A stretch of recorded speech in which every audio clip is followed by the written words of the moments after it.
Ingingo nkuru ziyagize Tanzania ifatikanije n'ishami rya ONU ryitaye impunzi ku isi HCR irabandanya gutahukana impunzi z'abarundi ni igikorwa kitishimiwe na bamwe mu bariko baratahuka. Hunguka sinabi ariko natari nabi n'abatwana batamakazi nagendana ubumuga bahunguka kugira ngo bamewe neza cyane kushake bwabo bahunguka kweri himiriza mugabo ku bwabo batohunguka nakagobero batwobereza gusa kuko atakumuntu abyatawuharira n'umugaba. Aba ni bamwe mu barundi bagera ku majana 230 bahungutse kuri no wa kane bava mu makambi atandukanye ya Tanzania harimo Mutenderi, Nduta na Nyarugusu. Muri make kandi muri Afrika y'Epfo umukuru w'umugambwe uri ku butegetsi ANC aheruka gukomborwa mu mabanga yiwe asaba President Cyril Ramaphosa kwegura bidatevye. Turabigaruka ko handi hato. Muri make kandi mushikiranganje ajeje imigenderanire ya Amerika n'ayandi makungu ari kwagendera Ukraine mu mwuka mubi hagati y'ivyo bihugu vyose n'Uburusiya. Turabigaruka ko navyo mu bihagufi y'amaradiyo yanyu. Amakuru turafitiye turahera kuyagezwe hirya nino ku isi hose ntari mpuzamakungu mpanavyaha CPI yaciriye Dominique Ongwen umunyororo w'imyaka 25. Ongwen yahoze ari komanda mu murwi witwaje ibirwanisho LRA wo muri Uganda. Ibindi kuri no nkuru na mugenzi wacu Thomas Kamirindi. Mu kwezi kwa kabiri gushize CPI yari yahamije Ongwen ibyaha by'intambara n'ibyaha byibasiye inyoko muntu birimo ubucakara, ubuhotozi, iyicarubozo, gufata abagore ku ngufu, kubashyingira no kubatera inda ku ngufu no gukoresha abana igisirikari. Uyu munsi mbere yo kumumenyesha igihano bamugeneye, abacamanza babanje kumubwira ko batekereje kumuha ikiremereye kurusha ibindi aricyo cyo gufungwa burundu. Bavuze bati uru rubanza ntirusanzwe, uyu muntu ni umwicanyi ruharwa, yakoze ubugome abishaka, nyamara kandi ni umuntu nawe ubwe wakorewe amabi akabije akiri ikibondo. Ariko nanone bati nubwo yababaye cyane bwose akiri umwana agomba kuryozwa ubwicanyi yakoze amaze gukura. Ibyo byose nibyo byabateye guca inkoni zamba bamukatira gufungwa imyaka 25. Nyamara umushinjacyaha yari yamusabiye gufungwa imyaka 20, naho abamwungana mu mategeko bari bamusabiye gufungwa imyaka 10. LRA yashimuse Dominique Ongwen afite imyaka 9 y'amavuko kandi imaze kumwicira n'ababyeyi. Yamushyize mu gisirikari cyayo imwigisha gukora amabi yose ashoboka, nyuma agenda azamuka mu ntera kugera abaye umwe mu bakomanda ba mbere bo hejuru cyane. Ongwen yatawe muri yombi mu 2015, imyaka rero 6 amaze muri gereza igomba kuva muyo yakatiwe. Yavuze ko azajurira. Umukuru wa LRA Joseph Kony nawe arashakishwa na CPI ariko na nubu ntaraboneka. Thomas Kamirindi urakenuye na nabice ku masonga nkitangura. Umukuru w'umugambwe ANC uri ku butegetsi muri Afrika y'Epfo aheruka gukomborwa mu mabanga yiwe asaba President Cyril Ramaphosa kwegura nawe bidatevye. Mikete Elias Magashure yarungikiwe n'umugambwe ANC yamenyesheje ko ahagaritse mu mabanga yiwe kuva ku igenekerezo rya 3 ku kwezi kwa 5 kwera ibiturire yagirizwa. Uwo mutegetsi muri ANC abaye wa mbere ahagaritse kuva aho Cyril Ramaphosa atangarije ko agiye guhiga n'abagirizwa ibiturire bose ahereye mu mugambwe iwiwe. Yarahiye ariko ararengwa ko atageza kuva muri ayo mabanga, ahubwo hasaba President Ramaphosa kwegura agira ati nk'umukuru w'umugambwe ububasha bwo kukuvana mu mabanga y'umukuru w'igihugu. Subwa mbere Elias Magashure batazira ase w'imyaka 61 anyinyuranye n'umugambwe wiwe. Mu mpera z'ukwezi kwa 3 no mwaka yarigeze kugabishwa ahabwa iminsi 30 yo kwegura yagirizwa gukoresha nabi ubutunzi bwa leta, ariko abirengako. Naho Magashure afise abanywanyi benshi mu mugambwe ANC wa Nelson Mandela bamushigikiye. Abakurikiranira hagufi vya politiki ya Afrika y'Epfo bavuze ko kumukura mu mabanga yiwe bizotuma President wa Afrika y'Epfo Cyril Ramaphosa agira ijambo muri uwo mugambwe agashobora no gushiraho politike yiwe yo kurwanya ibiturire vyoroshe. Ijwi rya Amerika Washington DC mu Kirundi no mu Kinyarwanda ayavugwa ijya nino ku isi turabandanya. Umushikiranganje ajeje imigenderanire ya Amerika n'andi makungu Anthony Blinken ari mu rugendo muri Ukraine, n'urugendo ariko akora mu mwuka mubi hagati y'ibihugu vyompi n'Uburusiya. Thomas Kamirindi, Blinken agezwa n'iki i Kiev? Mu kiganiro yagiranye n'abanyamakuru i Kiev, umurwa mukuru wa Ukraine, Minisitiri Blinken yagize ati nazanywe n'impamvu yoroshye cyane ariyo yo gushimangira ubufatanye bw'ibihugu byacu byombi no gutera inkunga ubusugire, ubwigenge na demokarasi bya Ukraine. Blinken yari kumwe na mugenzi we wa Ukraine Dmytro Kuleba wavuze ko Leta Zunze Ubumwe za Amerika ariyo nshuti ya mbere ya Ukraine mu by'umutekano no kurengera igihugu.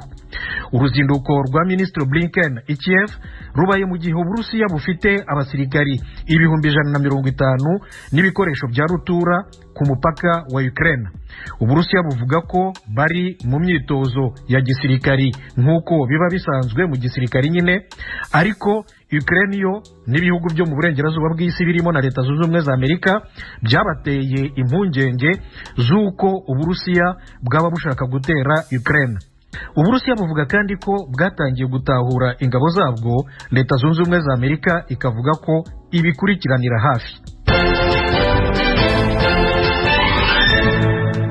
Aya makuru yose n'ayandi ageze hirya no ku isi muhejeje kumva mushobora kuyasanga ku rubuga rwacu rwa internet ariko www.radio.com, adresse ya YouTube yacu, Instagram na Facebook ni VOA Radio yacu. Mukanya twerekeza mu karere k'ibiyaga bigari.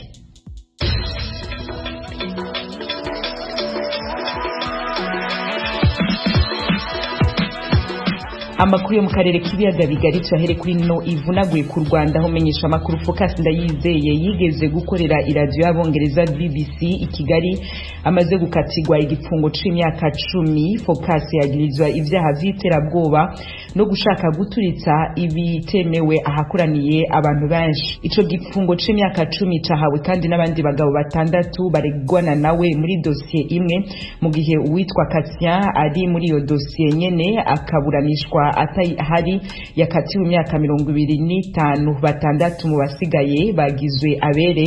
Ino nkuru turaza kwigaruka ko mu buryo burambuye mu makuru yacu ari imbere. Tukiri ku Rwanda kandi urubanza rw'imiryango igera kuri 27 ba mu murenge wa Nyarumata mu gisagara ca Kigali iburana isaba gusubizwa imitungo yabo ntirwabaye rukiba nkuko byari bitegekanijwe.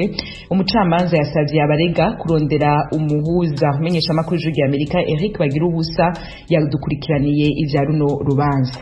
Ukigera mu nkengero z'urukiko rwisumbuye rwa Nyarugenge wahitaga ubona inzego z'umutekano za rugose zari ziganjemo abapolisi bambaye impuzankano z'akazi, barimo n'abapolisi bakuru n'abandi bari bambaye imyenda ya gisivile bagendagendaga kugera no kuhagarara iperereza ku rwego rw'umujyi wa Kigali. Kwinjira mu rukiko buri wese yagombaga kubanza gusakwa, ibintu bitamenyerewe mu zindi manza. Icyumba cy'urukiko cyari cyakubise cyuzuye. Umucamanza yabanje kumenyesha ababuranyi bombi ko byaba byiza habayeho ubuhuza muri iki kibazo kuko ibirego byabo bisa. Byabaye ngombwa ko umucamanza asaba imiryango y'abarega umujyi wa Kigali kwiherera bakavugana n'ababunganira bikamenyekana niba bemera ubwo buhuza. Byarangiye impande zombi zemeye zisaba umucamanza ukuriye inteko iburanisha akazababera umuhuza. Hagati aho hari indi miryango irega umujyi wa Kigali nayo yagombaga kuza kuburana urubanza. Amakuru y'Ijwi rya Amerika yamenye iyo miryango yari yakoresheje imipira yari mu ibara ry'icyatsi mu mugongo banditseho Kangondo and Kibiraro need justice. Kangondo na Kibiraro bakeneye ubutabera ugenekereje mu Kinyarwanda. Ariko bamwe mu bagombaga kuburana bambaye batyo bafunzwe n'inzego z'umutekano mbere yuko bagera mu rukiko. Ubwo Ijwi rya Amerika ryari ku rukiko rwisumbuye rwa Nyarugenge ryahamagawe na Bwana Jean de Dieu Shikama, umwe mu bari mu nzira zerekeza ku rukiko twumva atabaza ariko anashyamiranye n'inzego z'umutekano. Yatubwiraga ko bamuhatiraga kuva mu modoka ku ngufu akinjira muri kasho ya polisi ya Rwezamenyo kuri Club Rafiki Nyamirambo. Byabaye ngombwa gushaka kujya kureba ibiri kubera kuri Rwezamenyo ariko inzego z'umutekano ntizabyemera.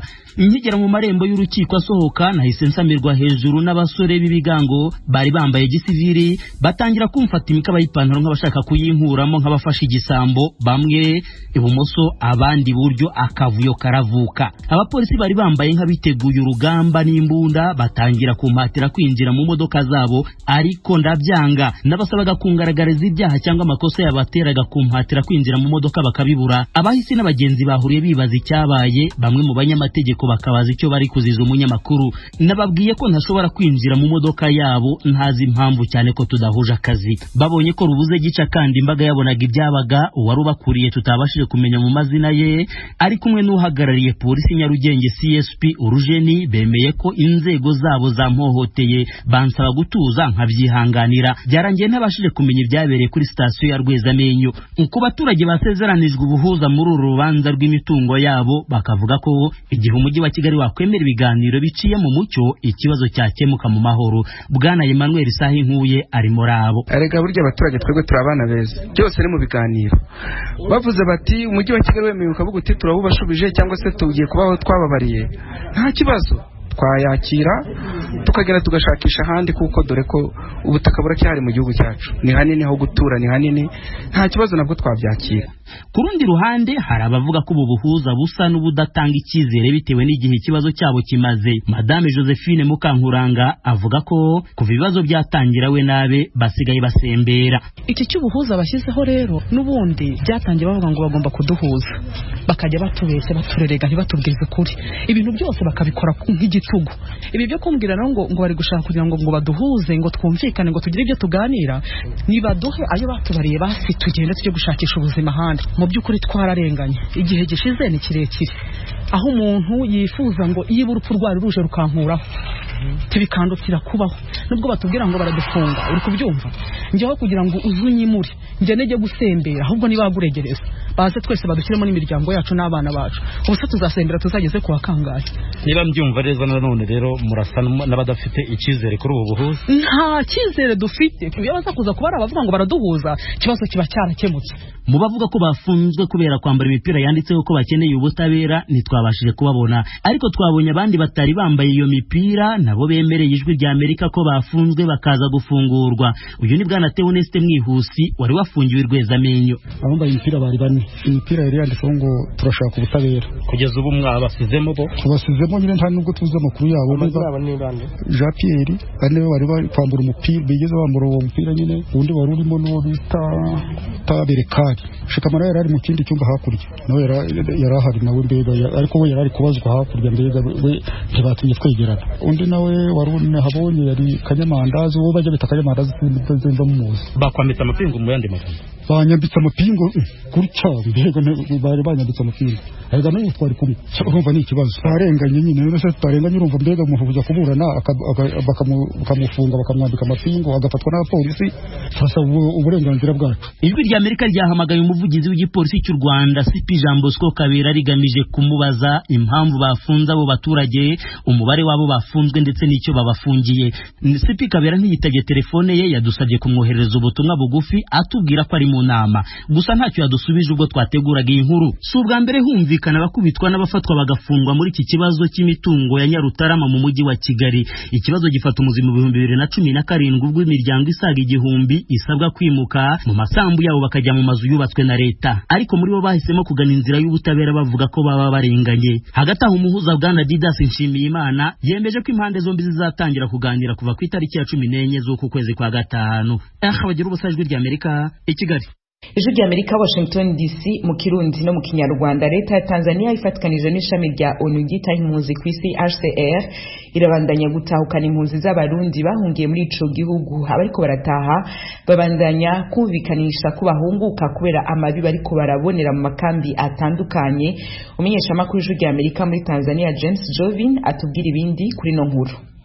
Kuri uyu wa kane hatahutse imiryango 103 igize abantu 230 biyandikishije gutaha ku bushake bwabo bavuye mu nkambi za Nduta, Nyarugusu na Mutenderi. Abari bashizwe ku rutonde nase n'imiryango 120 igize abantu 350. Abahunguka nabo bavuga yuko badataha ku bushake bwabo, ariko ubuzima bubi mu nkambi ari kimwe mu gituma biyemeza gutaha. Ijwi rya Amerika ryatembereye mu nkambi ya Nduta kuri uyu wa kane, aho ryasanze bendikishije gutaha gutahuka bariko baritegura gutaha. None twogira gute ko atakundi tutoharira ntitwoharira kuko biratugoye, bamwe bafise ibibazo vyinshi. Aha twari twiyumvire yuko boduha natwe ubwicaro kuko aho twirukiye si vuba, ngira mwarabibonye mwese mwarabona. Nico kimwe rero twari twisunze iki gihugu c'amata n'ubuki ko bodufata mu mugongo natwe tukatura tukaruhuka. Guhunguka sinabi, ariko natari nabi n'abatwana batamakazi n'agendana ubumuga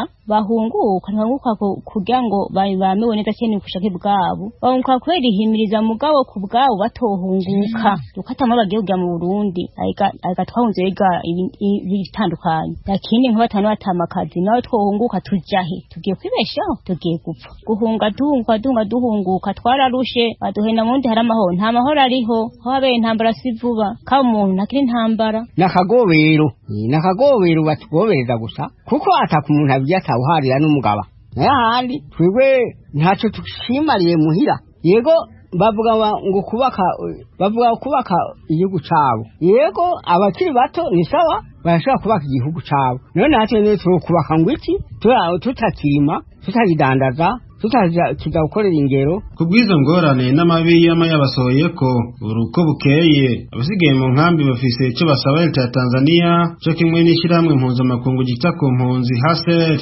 Mugabo turetse n'ico umwe wese niwe yiyumvamo yuko yoguma ngaha cyangwa akaja handi mu bugwaneza ata mpaka zirimo umuntu agahunguka ku bushake bwiwe nyene. Icyo nicyo dusaba, kwirukanwa ukagenda mengo n'ingufu ziriko nta kamaro. Ivyo nivyo dusaba katureka tukagenda ku butungane ku mahoro ni mu butungane bw'iwacu. Icyo nsaba UN na leta ya Tanzania bodufata neza kuko twebwe aho bazobona amahoro abonetse neza gose nyene nibo nyene bazoza kutubwira ati amahoro yabonetse Burundi ni mutahe. Umuyobozi yashinzwe impunzi muri Minisiteri y'Ubutegetsi bw'igihugu ca Tanzania Bwana Sudi Mwakibasi yarakoze inama zitandukanye mu nkambi za Nduta, Nyarugusu na Mutenderi mu ntumbero yo guhimiriza impunzi gutaha. Igihugu ca Tanzania kitwaza yuko mu Burundi amahoro yagarutse. Ninawasihi, nendeni kwa wingi mkajiandikishe mrudi nyumbani. Ndimo kubinginga mugende kwiyandikisha ku bwinshi gusubira muhira kubera ntaco dufise kunyegeza. Makungu yose yarabonye ibyabaye mu Burundi, ntitubeshanye yuko tuzobandanya kubana n'impunzi mu gihe ingorane zatumye muhunga zitakiriho. Nta mpungenge mfise kuri iki ndiko ndababwira. Sina mashaka na hiki ninachowaambia. Kuva mu nkambi ya Nduta iri mu gihugu ca Tanzania, James Joviri ku bw'ijwi rya Amerika. Bakunze baradijwe rya Amerika mutuye mu burasirazuba bwa Repubulika ya Demokarasi ya Kongo, tubararikire kujya mukurikira ibiganiro byacu ku maradiyo akurikira. Radio Communautaire La Voix de Mikeno ibunagana ni ku murongo wa FM 99 n'ibice birindwi. Radio Ngoma na Amani mu mujyi wa Baraka kuri FM 88 n'ibice 8. Radio Baraka FM nayo mu mujyi wa Baraka ku murongo wa FM 94 n'ibice 4. Radio Communautaire de la Vérité ikorera mu mujyi wa Kiwanja kuri FM 99. Naba dukurikira bari mu majyepfo ya Uganda mwakumva ibiganiro byacu kuri radio ijwi riyobora Voice of Muhabura ku murongo wa FM 88 n'ibice 9. Ni radio ijwi y'Amerika iminsi yose kuva kuwa mbere kugera ku cyumweru. Umurwi ujejwe gutunganya amatora mu Burundi Seni uheruka gusaba inama nshingamateka na nkenguzamateka guhindura amategeko y'ingene abatwa binjizwa muri izo nzego zibiri mu Burundi. Seni ivuga ko abatwa bakwiye kwitoza nk'abandi barundi bose bakaja muri izo nzego batowe aho kugenwa. Abatwa hamwe n'abaserukira amashirahamwe yabo bariyamiriza ico cyumviro. Mugenzi wacu Frederic Nkundikije yadutumiriye bamwe mu batwa bigeze kugira amabanga atandukanye mu nama nshingamateka na nkenguzamateka. Muri bo harimo Nengo Emmanuel yahora ari mu nama nshingamateka ya Afrika yo mu buseruko kuva mu 2012 gushika muri 2017. Muri iki gihe Nengo niwe aserukira ishamwe mpuza abatwa Uniproba imbere y'amategeko. Nkundikije yatumiye kandi Vital Bambanze arongoye ishamwe mpuzabatwa Uniproba akaba ari no mu murwi w'ishamwe mpuzamakungu rya ONU gitaho ibibazo by'abasangwa butaka. Hambavu yabo batwa babiri, Nkundikije yatumiye na Deogracias Hakizimana, umwanditsi w'itabo, umwigisha akaba n'umumenyesha makuru. Frederic Muduge kwijambo nabo batumire bawe. Imbere rero yuko tuja ku muzi w'ikiganiro cerekeye cyane ingingo yatangajwe na Seni aho basaba ko abatwahora bitoza nk'abandi barundi bakaja mu migambwe. Imbere yaho reka twumvirize ijambo ryashikirijwe na Pierre Claver Kazihise, umukuru w'urwo rwego Seni. Gushika ubu amategeko ategekanya ko bava mu mashirahamwe y'abatwa aboneka gusumba ayandi, mugabo uko kuboneka kw'amashirahamwe kuratera impari nyinshi, kuko ayahari nka yose avuga ko akwije ico gisabwa. Ku ruhande rwa Seni twaravyihweje, dusanga ingendo ikoreshwa mu kugena abatwa baja mu nama ya komine biciye mu migambwe yokoreshwa no mu gushiraho abo banyeniteka, gutyo ivyo bibanza vyegukire abari basanzwe ari abanyapolitike nk'abandi bose babirimwo, hakwagira abantu bashinga amashirahamwe y'uburimyi canke y'ukuramira abatishoboye, ariko vy'ukuri barindiriye kunyinyanira ibibanza mu nama nshingamateka canke nkenguzamateka. Mushanahe Emmanuel Nengo mu bugiki kubyashikirijwe n'umukuru wa Seni cyane avuga ku byerekeye ukuntu mwebwe muja mu nama nshingamateka no mu nama nkenguzamateka. Ego murakoze kandi ndashimiye ukuntu muduhaye kano kanya kugira icyo tuvuze kw'ivyo byashyikirijwe, yaba umukuru wa Seni mbere hariho n'ibyashyikirijwe kandi no mu nama nshingamateka. Ariko icyo nagira mvuge ni uko ibyo yashyikirije umuntu ariko arabyumva kuvume ngo nivyo bisumbereye, ariko cyuko ndabyumva ni uko yaba ibwirizwa shingiro yaba itegeko rigenga amatora byari bisomoye, kuko baravuga bati bayakurikije bakaraba na cyane amashirahamwe yoba afite abanywanyi mbere no guserukirwa gusumba ayandi, iyo babivyifuza n'ukuri nta matati byari gutera. Hanyuma icyo nacyo yashikirije avuga yuko ngo nabo bashinze amashirahamwe y'uburimyi, ubworozi. Icyo yomenya nuko n'amashirahamwe adaharanira inyungu za politike, ntabwo ari amashirahamwe aharanira inyungu za politike, ni amashirahamwe birimo n'amashirahamwe aharanira inyungu z'abenegihugu. Rero mwiyo uko yabivuze rero twuko tubibona, twibaza yuko na Seni byayigoye byayinaniye kuja gukurikiza itegeko riri, kandi si ubuhonyene bamye batakurikiza uko riri, bakarica ku ruhande bakakora uko bavyumviriye, bakaca bashaka guta ishavu niko nobivuga ku mashirahamwe y'abatwa canke n'abatwa ubwabo uko niko tugenda ndabibona. N'ahandi ho bakurikije itegeko cyane cyoroshye. Muriko muvuga ko Seni byayinaniye mushaka ubiki? Ni ukuvuga yuko Seni ntabwo yashatse gukurikiza uko itegeko rivuze, kuko amategeko abivuga atari byoroshye, kuko amashirahamwe yaba y'abatwa amashirahamwe y'abatwa nyene ntanganya intuzeya igihagararo, ntangana uko iyo bafite abanywanyi byose birazwi. Ni ukuvuga kandi hari ubushikiranganji bw'intwaro yo hagati nabo bari gufashanya nabwo byari ibintu byoroshe, cyane niyo bavuga bati reka rero twebwe tuvugane ukuri, tuve icyo gikorwa mwebwe nyene amashirahamwe y'abatwa turabe ko dufasha gutora inyishu y'icyo kibazo. Ndazi yuko mu by'ukuri iyo babicisha bwiyumvira naho nyene gumba twari gutinda cyo kwitondera inzira itomoye cyane n'ubu niko ndakibona. Ego mushanahe Vital Bambanze, ikintu mubona kidashemeye mu ngingo yuko abatwa bo kwitoza nk'abandi barundi ni nk'ibi? Akoze cyane, je nibaza ko noza gushima uwo nyakubahwa arongoye Seni, kuko yavugiye hejuru ibyo abandi bavugira mu gifuri, kuko hariho n'abavuga bati abatwa baronse baronka ivyagusa kubera bataba bagiye mu migambwe, mbere bakavuga ngo harimwo n'abagendamwo batize, ni vyinshi bivugwa kwishirwa mu bibanza vy'abatwa. Mugabo rero kubanza kuraba mbega ugira ngo uko kongerwamwo biraba abatwa gusa, ikindi naco mbega ibwirizwa shingiro ry'Uburundi ryavuye hehe kugira ngo turinde dushikaho bavuga ati abatwa nibongerwemwo canke abahutu ntibagire 60% mu nzego mu bisanzwe bw'izwa shingiro canke amategeko y'igihugu umuntu ntiyatezwa kuyasoma aravye akarongo kamwe yatezwa kuraba ibigenda bikurikirana hanyuma tukanabishira muri iki gihugu turiko turakoreramwo turaje kahise n'ibyo twashaka gushikamwo ko kugira ngo tugende dushika ngaho rero jene bazoko byaragoye ntuge gutyo kuko itegeko riratomoye rivuga amashirahamwe aserukira abatwa gusumba ayandi kuno rero amashirahamwe uko nyene yabivuze nyakubahwa agenda aravuka nk'ibizinu ubu nyene kandi nyene uko twashaka gupiganira ivyo bibanza mu n'amashinga amateka n'ahinduza amateka abatwa ntibatezwa no kwirirwa barashwanira hariya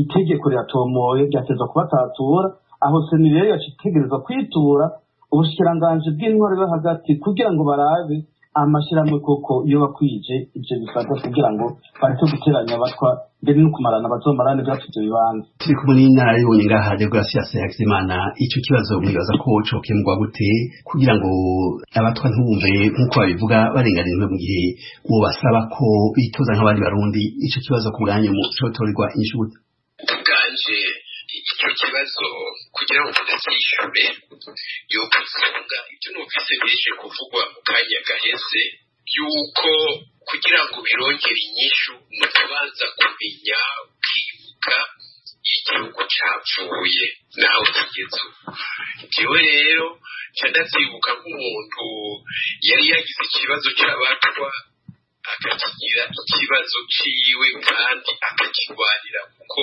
byarafatika ndabibutse n'abatabizi benshi ndagomba ngo babimenye mu 1991 harabaye inama yabereye mu gihugu c'Ubudagi mu gisagara cyitwa Stuttgart ni akarere kazwi cyane hano mu Burundi kuko iyo bavuze Ubudagi bakavuga n'Uburundi abadagi iyo bashaka kumenya ibyo batazi bayibaza abi Stuttgart icyo gihe rero twari jewe nari nashinze ishyirahamwe nari mpunze mu Busuwisi iryo shyirahamwe ryari ryatunganyije inama mpuzamakungu yo guhuza abarundi batavuga rumwe mugabo bahujwe na valeur twita droit de l'homme icyo gihe twaratumira abahutu tugatumira abatutsi tugatumira abari mu migambwe tugatumira abari mu mashyirahamwe tugatumira abagwizatunga tugatumira abatwara n'ababagwanya mugabo kandi icyo gihe byari bwagire n'umunsi n'umwe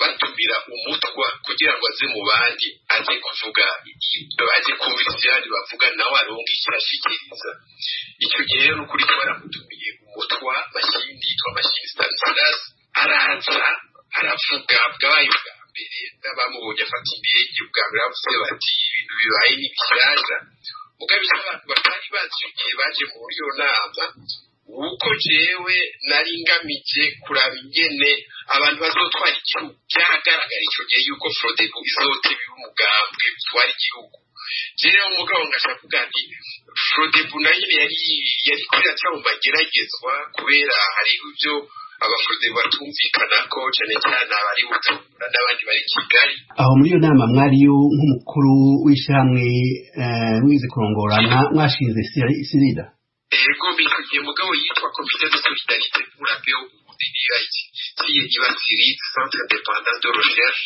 et d'Initiative pour le Dialogue icyo rero ikindi abantu batari bazi ndeka ndakivuga kandi n'ubwa mbere ndakivuga hari abatumvikana bo muri Frodebu mu Rwanda no mu Burundi hanyuma jewe nari mfise amahirwe yuko banyizikira bose